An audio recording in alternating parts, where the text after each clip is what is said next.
صل على سيدنا ومولانا محمد وعلى سيدنا علي وسيدتنا فاطمة وسيدتنا زينب وسيدنا حسن وسيدنا حسين.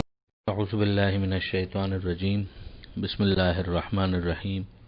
الحمد للہ رب العالمین والصلاة والسلام علی اشرف الانبیاء والمرسلین واہل بیتہ الطیبین الطاہرین المعصومین. اما بعد. سورہ مبارکہ یوسف آیت نمبر 70 سے آیت نمبر 78، 70 سے 78. بات یہاں تک پہنچی تھی کہ حضرت یعقوب علیہ السلام نے عہد و پیمان لینے کے بعد جناب بنیامین کو برادران یوسف کے ساتھ روانہ کیا، اور بالآخر یہ لوگ مصر پہنچے. اور جب جناب یوسف علیہ السلام تک ایکسیس ہوا، ملاقات ہوئی، تو یوسف علیہ السلام پرائیویسی میں اپنے اس سگے بھائی کو بنیامین کو لے گئے اور ان کو یہ بتایا کہ میں تمہارا بھائی ہوں، فلا تبتئس بما کانوا یعملون، تو پریشان نہ ہونا ان کاموں کی وجہ سے جو یہ لوگ کیا کرتے تھے. اب یہ ان کے سامنے یعنی بنیامین کے سامنے تو انفولڈ ہو گیا، بات واضح ہو گئی، سمجھ میں آ گئی.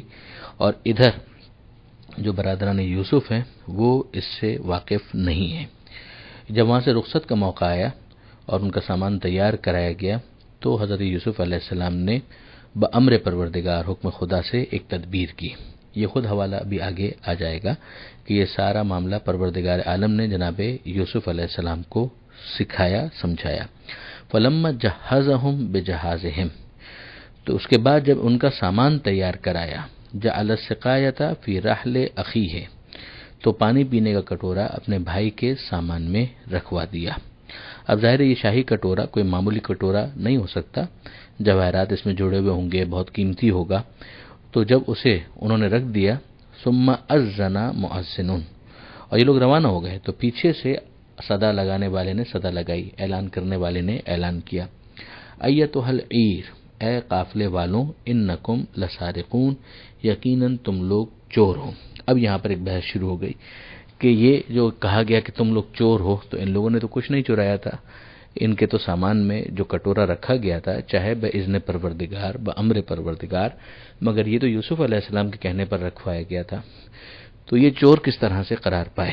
اس کے لیے ہمارے یہاں امام جعفر صادق علیہ السلام کی زبانی ایک انتہائی لطیف پہلو وارد ہوا ہے کہ انہوں نے اس وقت چوری نہ کی ہو، مگر ان کے چور ہونے میں شبہ ہی کیا ہے کہ انہوں نے خود یوسف علیہ السلام کو ان کے باپ سے چرایا، جو یقیناً بڑا جرم عظیم تھا.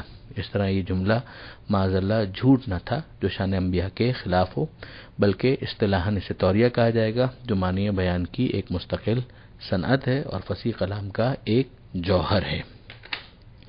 قالو، تو برادران یوسف وہ اس وقت متوجہ ہوئے، وہ اقبلوا علیہم، اور انہوں نے کہا، ماذا تفقدون، کیا تمہاری چیز کھو گئی ہے، یعنی جس کا تم ہم پر چوری کا الزام لگا رہے ہو.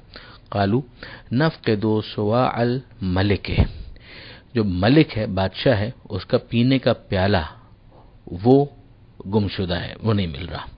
ولمن جاء به حمل بعیر، اور جو اسے لے آئے گا اس کو ایک اونٹ کے برابر، اس کے اٹھانے کی طاقت کے برابر غلہ انعام کے طور پر دیا جائے گا. وانا به زعیم، اور میں اس کا ذمہ دار ہوں. یعنی پورا اس کو گارنٹی کیا گیا کہ اگر کوئی لے آئے تو ہم اسے یہ انعام دیں گے. قالو، تو برادران یوسف نے کہا، تاللہ، اللہ کی قسم، لقد علمتم، تم لوگ یہ بات جانتے ہو، ما جئنا لنفسد فی الارض، کہ ہم زمین میں خرابی پھیلانے کے لیے نہیں آئے. یعنی ہم مصر اس لیے نہیں آئے کہ یہاں کے آرڈر کو ڈسٹرب کریں، یہاں کے نظام کو خراب کریں. وما کننا سارقین، اور نہ ہی ہم لوگ چور ہیں. یعنی زمین میں خرابی کی تو بہت سی قسمیں ہو سکتی ہیں، مگر انہی میں سے ایک چوری بھی ہے. تو ہمارا ارادہ نہ کوئی ایسا کسی بھی اعتبار سے نہیں تھا، اور چوری کا تو بالکل بھی نہیں تھا، اور نہ ہم چور ہیں. قالو، تو اس موقع پر کہا، فما جزاؤہ ان کنتم کاذبین، سزا کیا ہوگی اگر تم جھوٹے ہو. قالوا جزاؤہ من وجد فی رحلہ فہو جزاؤہ، سزا اس کی یہ ہوگی کہ جس کے سامان سے وہ نکل آئے تو وہ خود ہی اس کی سزا ہے، یعنی اس کو غلام بنا کر رکھ لیا جائے۔ یہ خود کنعان کا ایک طریقہ کار اور دستور تھا، اس کے مطابق انہوں نے بتا دیا کہ بھئی ہمارے یہاں تو یہ ہوتا ہے کہ اگر کسی کی چوری ثابت ہو جائے تو جس سے سامان مسروقہ برآمد ہوا ہے پھر اسی کو غلام بنا کر رکھا جاتا ہے ایک معین مدت تک۔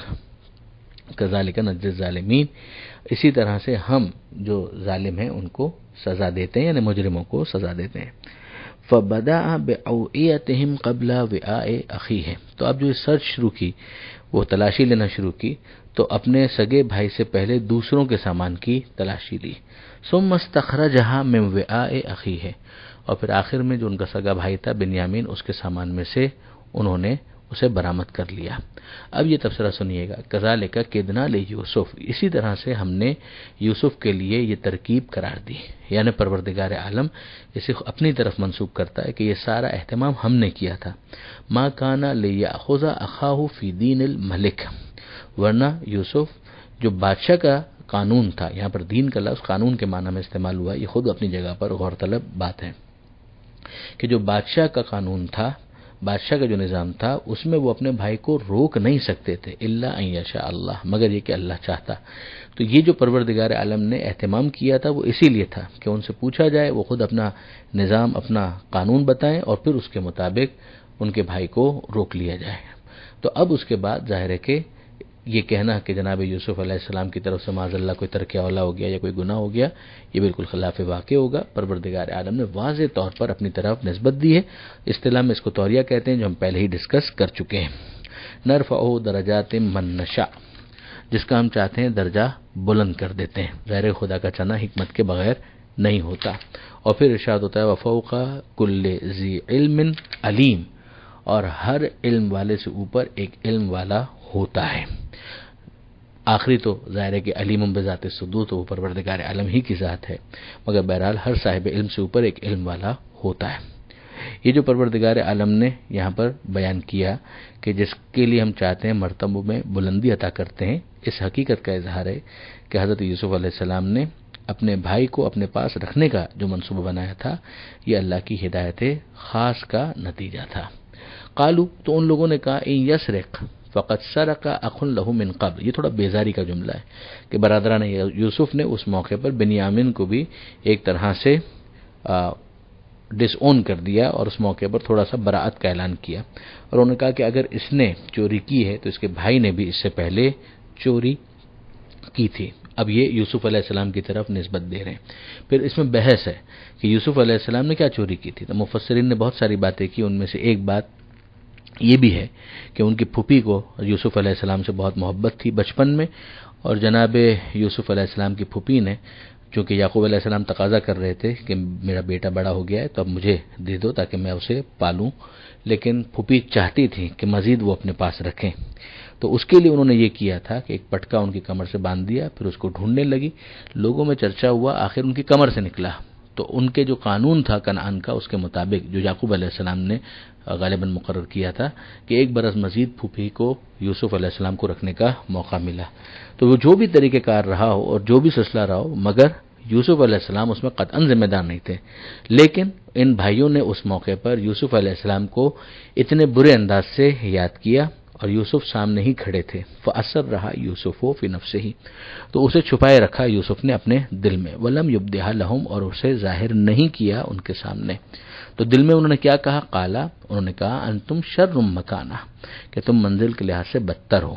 ظاہر ہے کہ یہ الفاظ سے تو انہوں نے نہیں کہا تھا، ظاہر تو کیا نہیں تھا، یہ دل میں انہوں نے کہا۔ واللہ عالم بما تصفون، اور اللہ خوب جانتا ہے اس کیفیت کو جو تم بیان کرتے ہو۔